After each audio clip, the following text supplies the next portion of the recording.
Saya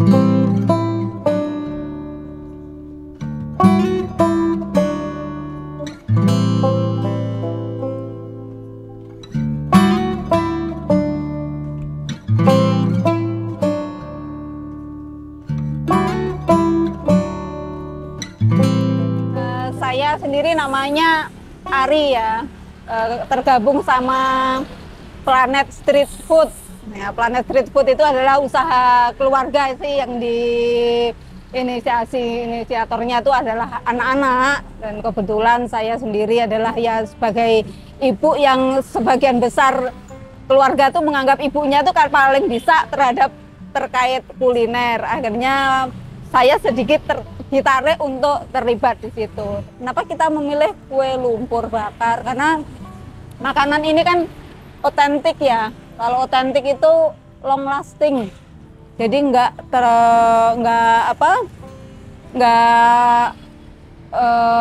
cuma waktunya booming, nggak gitu, long lasting. Dan makanan otentik tuh selalu punya penggemarnya tersendiri gitu. Nah, alhamdulillah ternyata memang benar gitu.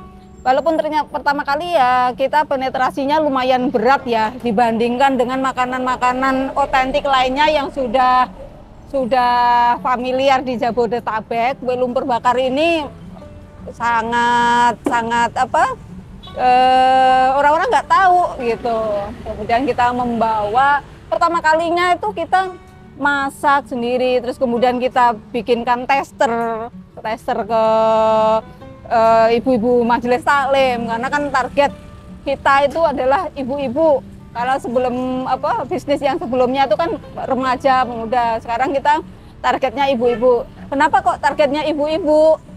Itu karena keuangan keluarga itu yang megang ibu-ibu. Jadi kapan mereka harus mengeluarkan budget untuk jajan, untuk suguhan dan sebagainya itu di bawah kendali ibu-ibu, sehingga itu diharapkan impact-nya positif terhadap bisnis kuliner kita. Itu latar belakangnya kenapa kita mengambil segmen kue otentik, kue lumpur bakar dan sebagainya. Kebetulan keluarga kami itu orang Jawa Timur. Kenapa kue lumpur Sidoarjo itu? Karena anak saya kuliah di UNER. Nah, Sidoarjo, Surabaya itu kan ada satu wilayah gitu kan, kayak Bekasi, Jakarta, Depok itu sangat dekat sekali gitu. Apa potensi di sana yang bisa kita kembangkan di Jabodetabek? Ternyata kue lumpur bakar karena memang tesnya itu premium ya, itu bisa diterima dengan baik dan alhamdulillah banyak banget yang suka.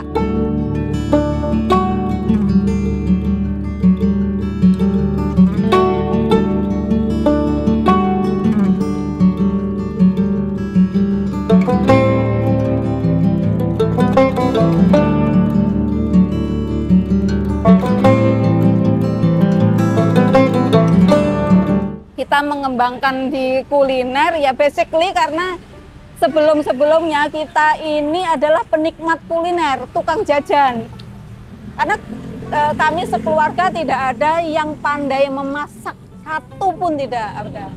Pandai jajan iya gitu. Kemudian tapi di tengah pandemi yang luar biasa memporak-porandakan tataran perekonomian rumah ya, semuanya akhirnya, dan kebetulan semua anggota keluarga kan kumpul di rumah, jadi satu rumah tuh kan full power tuh. Saya punya anak 3 yang dua yang mahasiswa, yang itu masa sih nggak bisa menghasilkan sesuatu. Ini udah seperti seorang kampus, ini udah satu universitas ini. Kamu latar belakang bisnis, anak saya dari bisnis, yang satu sosiologi, yang apa gitu. Akhirnya ya sudah, kita harus tetap survive. Yang dipilih adalah kuliner. Kenapa kok kuliner? Dan kenapa juga kok pakai konsep street food? Ya karena memang yang paling low budget. Jadi yang paling bisa dilakukan oleh siapapun itu ya bisnis kuliner street food ini gitu. Karena pangsa pasarnya itu selalu ada ya, selalu ada. Dan dia middle up pun itu untuk karakter orang Indonesia itu tidak segan untuk jajan di street food, walaupun kesehariannya mungkin dia jajannya di mall, di PIM, di apa-apa. Satu hal yang unik untuk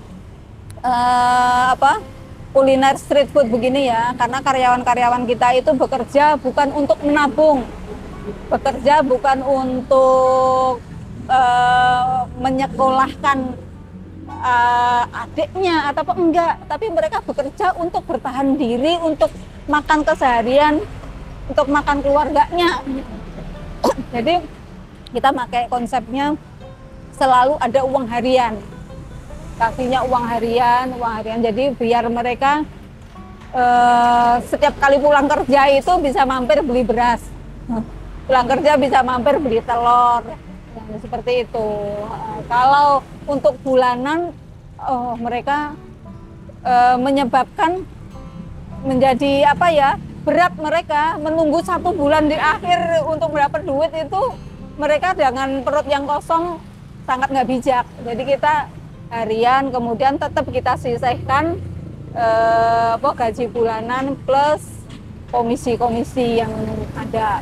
Kue lumpur bakar Umi itu masih blue ocean ya, masih pasarnya itu masih biru, masih sangat luas banget gitu, sangat luas banget itu masih.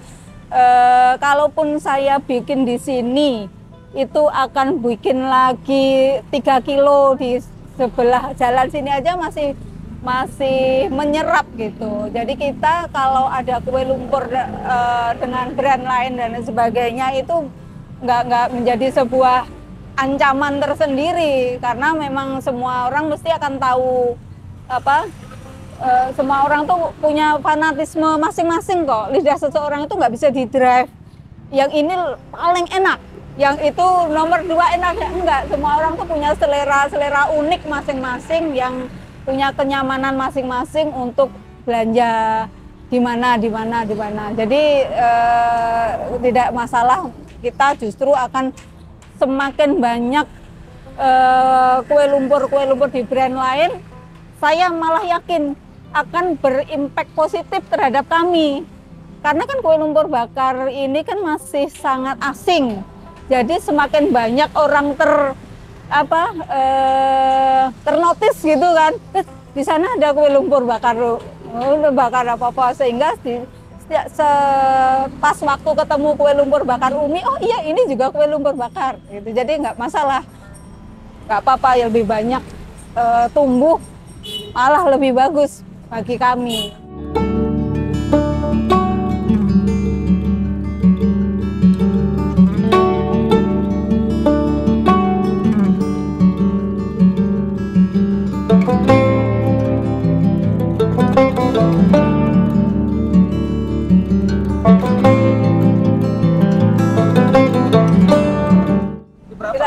Modal 3 juta. 3 juta? Iya, 3 juta. Aku perincikan ya. 3 juta.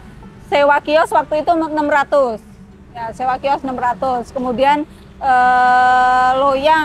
loyangnya itu kita langsung belinya 2 ya. Langsung beli 2, satu setnya itu 350 ya, 700 tambah 600 jadi berapa itu. Kemudian banner yang mahal itu banner dan stand banner itu ternyata kan mahal tuh. Itu stand banner itu paling perlengkapan media deh, medianya itu ya 800-an, 500. Selebihnya adalah bahan. Ya, bahan memang saya tidak langsung saya buat 3 juta itu sudah bahan untuk 5 hari jualan. Dengan asumsi 1 kios itu kita buat 12 kilo. Gitu kan, 12 kilo adonan.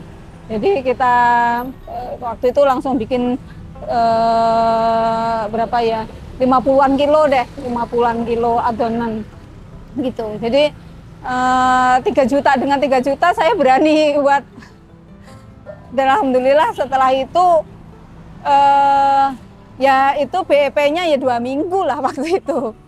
BEP 2 minggu, setelah itu kita bikin yang lainnya, baru dengan versi yang lebih komplit gitu ya. Tadi kan yang ditanyakan pertama kali starting saya tidak langsung alat masaknya banyak dan sebagainya, enggak, saya mulai dari 2 tungku saja. Pembelian arang pun juga tidak karungan, saya belinya arang eceran yang masih 10 kilo begitu. Jadi nggak dimulai dari sesuatu yang besar. Kita tidak padat modal ya, tapi padat karya. Itu sebetulnya sangat tradisional sekali bahan-bahannya. Bahkan kita tidak memerlukan peralatan elektronik satupun. Kalau bahkan dilibatkan alat-alat elektronik itu malah kita gagal kuenya. Itu otentik. Jadi itu yang menyebabkan kue ini sebetulnya sangat bisa dikerjakan oleh siapapun gitu. Jadi telur, santannya pun tidak bisa santan tua ya. Jadi kelapa yang setengah muda itu dibuat santan. Kemudian pandan, kemudian kita bahannya itu low karbo ya. Jadi satu piecesnya itu hanya mengandung 7 gram tepung.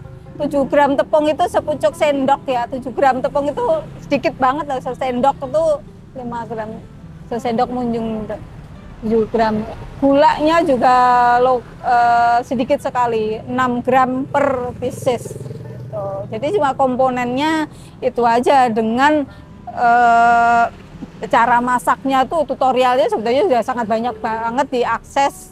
Cuma butuh keterampilan orang-orang aja untuk membuatnya, karena pasarnya itu masih sangat terbuka luas sekali ya. Kita membuka peluang teman-teman untuk bergabung gitu ya. Untuk terkait pembiayaan itu kita tidak saklek, jadi tidak menetapkan sebuah harga karena kita sangat fleksibel. Kita bertanya kepada mitra yang pengen bergabung kita tuh, kamu sudah punya apa? Aku sudah punya gerobaknya dan sebagainya. Oke, gitu. Kamu sudah punya, aku udah punya freezer, oke, jadi nggak perlu kan kita support. Jadi yang kita support hanya peralatan masak, karena peralatan masak kan unik banget, tidak bisa dijual di pasaran karena memang nggak ada. Kita sendiri membuat pesan secara khusus ke pengrajinnya kan, gitu. Itu yang kita support dan sudah mereka bisa running gitu. Satu ini yang sudah berjalan itu di Bogor. Dia punya kios nganggur, udah punya gerobak dan lain sebagainya. Jadi malah justru hanya butuh banner aja. Banner, stand banner, peralatan dan sebagainya itu ya silahkan kamu ngeluarin sendiri. Ini ada stroke banner, kamu bayar bannernya.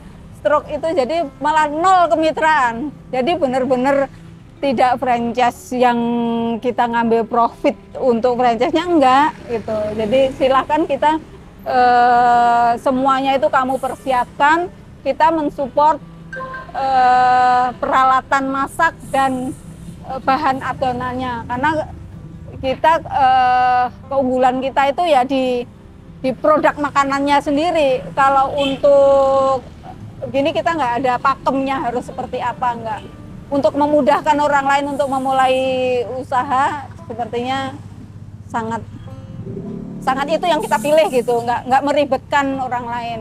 Jadi dengan 1 juta pun juga bisa berjalan gitu, asalkan sudah punya item-item.